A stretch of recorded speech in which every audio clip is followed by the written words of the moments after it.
Horner n'avait jamais vu une relation aussi tendue qu'avec Wolf. Il salue des échanges plus sains avec Binotto.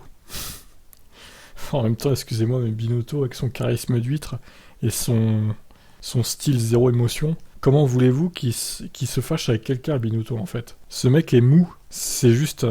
il est tellement lisse, en fait. Le Binobot. Pour être honnête avec vous, j'ai juste essayé de rester fidèle à nos valeurs, de garder la tête basse et de faire le meilleur travail possible, a déclaré Horner. Mais vous pouviez voir que ça a débordé dans le garage, d'à côté à quelques occasions. C'est quelque chose que je n'ai jamais vu contre un autre concurrent. J'ai couru contre Rose Brown, contre Domenicali, contre Ron Dennis, contre Briator. Je n'ai jamais vu ce genre de réaction.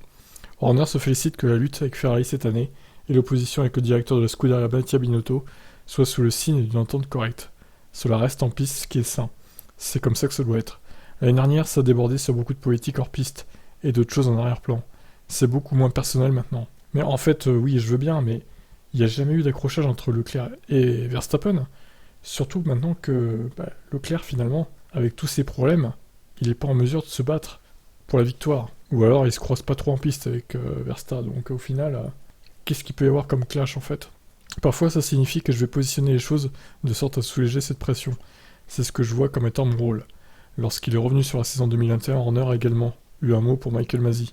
Ah bah oui, il y avait longtemps qu'ils n'avaient pas parlé de Masi chez Red Bull, putain. Mais c'est une blague. Hein. Non mais vraiment c'est n'importe quoi là. Masi a perdu son poste après le fiasco d'Abu Dhabi, mais Horner pense que la FIA ne l'a pas soutenu dans son travail en premier lieu. Il n'y a pas de substitut à l'expérience parfois. Michael était un gars expérimenté, et il était dans une position difficile, parce qu'il avait beaucoup de poids sur ses épaules. Avec plus de soutien, la vie aurait été beaucoup plus facile pour lui.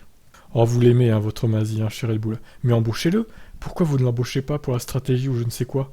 Si vous l'aimez tant que ça, embauchez-le, Michael Masi. Allez, là. Vraiment, mais quel focus Horner, c'est incroyable. D'utiliser encore l'argument Michael Masi pour vous faire bien voir, là.